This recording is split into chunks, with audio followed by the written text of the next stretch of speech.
Okay, so Yosha, this was actually very interesting. That's just a very short video, to be honest. It's just going to be a bit of a stream of consciousness kind of thing about the topic of consciousness. Not that it's a topic that I somehow, I don't know, I've never felt comfortable like talking about this kind of stuff just because it's a very difficult question, and like people that are discussing this kind of stuff typically it just feels like bullshit and just kind of a waste of time in a way. It's like, what's even the point? I mean, sure, understanding and the knowledge and whatnot is great, but from a practical standpoint, what's even the point of just being able to define consciousness? Just so you can put a label on an AGI system? Um, it's like, what is the functional utility, or what's the utility of like just being able to say, oh, that's conscious now, other than just fucking stupid people then like saying, oh, that's consciousness, so now you can't like turn it off or something like this. But I found this video specifically interesting because Yosha kind of like brings up a funny point about like physical systems not being able to be conscious, because consciousness is what did he say? It's something that emerges as part of a dream. Like, I don't know. Well, it's funny because one of the things that I don't see a lot of people talking about or making reference to when they think about consciousness is, and yes, you can play with language, okay? I'm conscious of this, I'm conscious of that, whatever. That's not the point, right? The point is what makes us different, or why. Like, I guess there's a fundamental difference that people struggle with, which is like, from a categorical perspective, there's inert matter, like just a bunch of atoms, like forming molecules that form water or that make a rock. Is a rock conscious? Versus things that feel like they are alive somehow. I think this kind of being alive is what then people mostly mean by consciousness, right? It's like, is this thing alive, right? It's like, is a tree alive? I mean, a tree and plants kind of like have some set of like properties that may, and I'm by no means like an expert in this topic, but like they have a set of properties and stuff that kind of makes you think sometimes, right? Like, they react to like input from the environment. But like they don't have, or not, maybe not in the traditional sense or in the human sense, maybe a memory system. They do have maybe a memory, a sort of a concept of memory, as in like biological memory, right? Because it's like they maybe remember something that then shapes the way they're gonna grow afterwards. I have no idea, right? But things like this, that's why it gets super tricky, because it's like you, at the point in time where someone says, if a system fulfills properties A, B, and C, then this system is conscious. Then people are like, then you start finding edge cases, right? And so that's why I'm also kind of like, at this point, it's like, why is that even, why does this even matter? Why is that so important, right? To kind of have that definition? Because there's no obvious, to me at least at the moment, change my mind. There's no obvious utility to like understanding what consciousness is, because it just seems to be something like that. As I said, if I try to kind of think in terms of first principles, to me it's like, question number one would be, is everything some sort of spectrum, right? Or are there clear categories, as in like something that is inert, that is not alive, and something that is alive? I like to think about, and that's kind of what I wanted to share, right? So one of the things, and maybe I'll be expanding on this in another video or via posts. I like to think about the concept of like the loop, so to say, right? I'm lacking a better term for these, but it's almost like this always on thing, where it's like, sure, if we think of ourselves as systems, like we need energy to be alive, right? And that's kind of what connects. That's why I like to think about like, is something alive or not? We need energy to be alive, right? There's no, like, I think an essential difference between a rock and a person, right? Or even between a rock and a tree, is that as time passes by, maybe time becomes part of the equation in terms of what, because maybe time becomes an essential element to defining consciousness, right? It might be something that is relative to time, because, or something you can kind of conclude over time. But then again, computational irreducibility, you can't go to the you can't extrapolate. Like maybe rocks, maybe rocks live at a time scale where we can't observe them being conscious as per our definition, but like in 1,000 years or in like 100 million years, or even like whatever, they'll just kind of wake up and say hi. You know what I mean? Is it like there's just maybe, the clock is important, the loop is important, but that's kind of like, I guess you can extend that question to the whole fucking universe, right? Because it's like, well, let's just, I know maybe it's the wrong thing to do, to just be anthropomorphic, to be like sort of not anthropomorphic, but like to be like human centric, and just say, for me, it's like I kind of like to think about this concept of the loop, right? So as long as all you need is energy, it's horribly hard, right? Because like, if there's no energy, we stop being alive. And I think that we can all agree that when you're not alive anymore, then that consciousness is not, in the traditional sense, is not there anymore, right? Then you can get a bit philosophical and like think about, is the consciousness like energy, right? Is consciousness just something that is not destroyed, but is then kind of like conserved or preserved? And so you just become part of the main sort of the consciousness of the universe. And you see that's why it kind of makes it very difficult, right? Because essentially, we are part of the universe, right? So is everything sort of like a big thing? I almost feel like consciousness doesn't exist. Can consciousness really exist?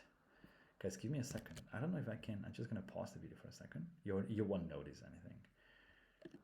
I just want to make sure there was nothing sensitive in Grok, because I was just doing some naughty searches. Kidding. Anyway, just playing with Grok, right? But one of the things that you could write here and ask, again, it's just for fun, right? Because it's an LLM, so I don't think it can really enlighten you that much in there. But like, and I forgot what I wanted to ask it actually. It doesn't matter. It'll come again. So the point is, sorry. Are there any branches in or any schools of thought that claim consciousness doesn't exist, or it exists? It's like everything, right? So it's like nothing or everything is kind of the same in that sense. What does Grok say about this?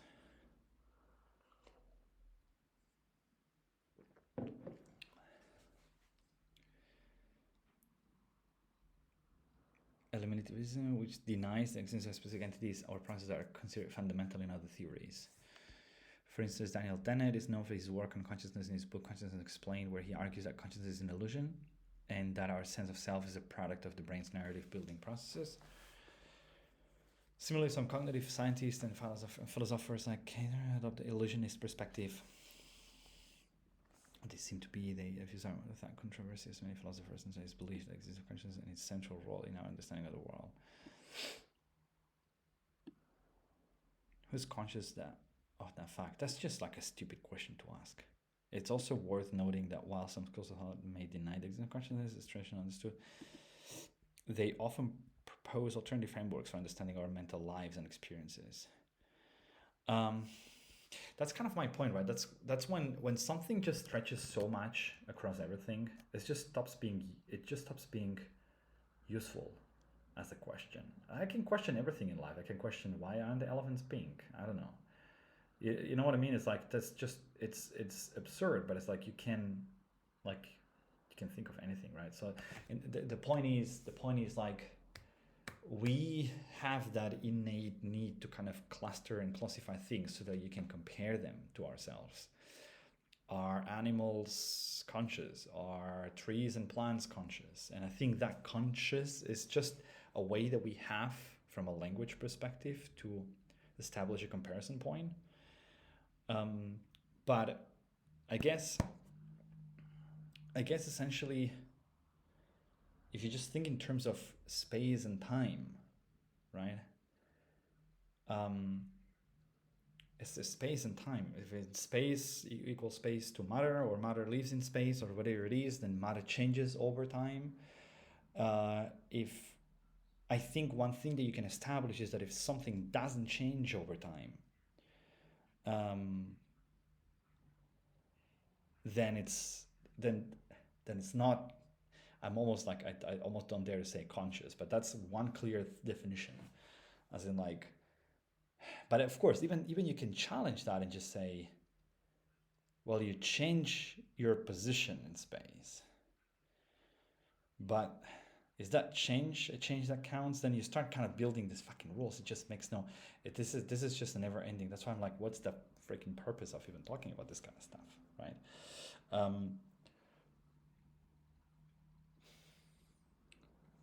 Trying to come back to the loop, right? One of the mental mental exercises that I'm trying to do from time to time is this kind of thinking of, especially if you just restrict yourself to like a more specific question, like can an AI be conscious? Can a computer be conscious? Which again, if we just stick to what I just said, that this usage of the word consciousness in here is purely comparative. You're just purely saying, can I equate that to myself as a human, right? I think there's an essential difference, right? Which is, well, there's no essential difference, right? As in, like, if you can build a loop where there's energy, there's an essential difference. So it's the kind of being idle difference, right? Or it's like saying, if you're like, it almost feels like an average healthy human is in a constant loop, right? So as long as there's energy, right, you're eating food, whatever it is, as long as there's energy, you stay alive, hence you stay conscious, right? It's the same with if you can build a system, if you can build an AI that can exhibit the same behavior. This means it maybe it's more stupid, whatever it is, right? But it's like dogs or monkeys are more stupid than us, right? So, but you would still call them conscious, right? So can you build a system, like a physical system, that stays in a loop where the only dependency is energy? Maybe you can think of dependencies, right? What are the dependencies that define your threshold of existence, right? For us, is energy. If we don't have energy, we cease to exist at some point, eventually across time, right? We cease to exist as per our categorical understanding of existing, right? You can still do like the stupid thing of like, oh, my atoms are still in the world and whatever, my ashes are, whatever, it doesn't matter. But like, you don't exist anymore. I think that's something that's almost universally we can agree to. So from that perspective, a mechanical physical system that has the same degree of dependencies that you would have as a human, it's equally conscious, right? So if you can build an AI that the only dependency for existing is energy, then you got it. Then it's conscious, right? Like that's why existing LLMs don't fit that definition, because they have more dependencies, right? Like if you think about a chatbot or an agent or something, there's always the loop. There's always a dependency on energy, obviously, that's there, right? They need electricity, they need whatever it is that to kind of like for the service to function, but they need something else, right? Either they need input beyond energy, like a chatbot LLM, but they also need like, you can make an agent, right? But it's just essentially that's an extra dependency, because you're going to have a loop somewhere, like a software loop. So you have not only an energy dependency, but you also have a software dependency, right? You have like you just need that code to be there, the compiled code to be there. Whereas I don't know if you could kind of build a parallel with humans, right? As in, like, are you conscious? Can are you depending on anything else than energy? Um, are we depending on anything else than energy? It's difficult. It's very difficult to answer, but that's maybe something, at least I feel like it gets us a little closer to that. But of course, the problem with that definition, which a lot of people will probably bring up, is that trees and plants fulfill that as well. A tree and a plant needs energy, and that's the only dependency they have to exist, right? So this means they're also conscious. Obviously, there's a perceived difference between a system like a plant and us, but is there, right? Just because you have more capabilities doesn't mean that you're less conscious, right? You know, that's a challenge, but I think that's something that you can work through and accept at some point. It's like same level of consciousness, different capabilities, right? But you're conscious. This means maybe that's a good framework. Maybe the good framework is like, maybe let me ask Rock, is there a system or is there a framework that looks consciousness from perspective of dependencies to exist? It's probably badly phrased, but I think existence is a much more solid base, right, to work off of, because sensory motor theory of consciousness. So it's not merely a passive representation of the world, but an active engagement with it based on the patterns of sensory motor. I wouldn't say sensory motor, because it's the point is like you don't have to have the signals of the world. We're conscious of something when we can use it as a guide for our behavior. For instance, we're conscious of a coffee cup when we can manipulate it.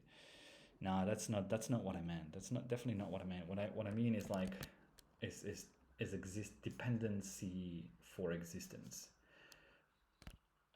That's the way that I like to think about this, right? To say, again, the definition of the only utility that I can see of for a definition of consciousness is some sort of kind of comparative utility,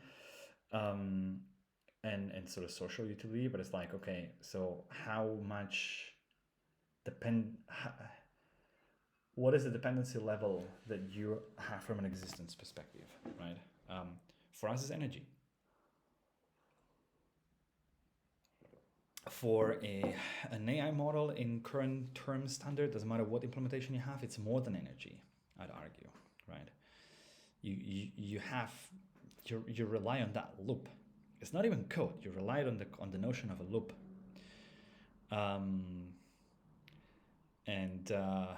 It's maybe you can always define everything in terms of energy, right? That's stupid, but I don't know. At least I feel like it helps me move.